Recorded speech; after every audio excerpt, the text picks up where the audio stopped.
Hi, welcome to Ride Alongside. So I tried the ground control on the flow rim as well, and it would not air up dry. So I wet it down. I'm gonna give it another shot here.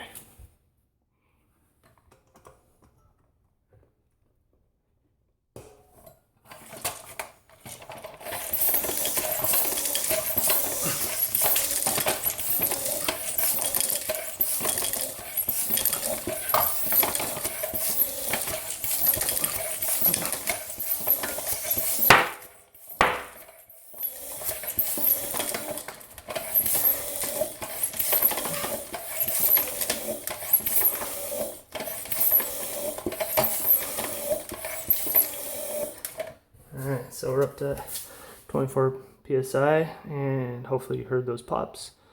So, yeah, just took it getting wet a little bit. Thanks for watching.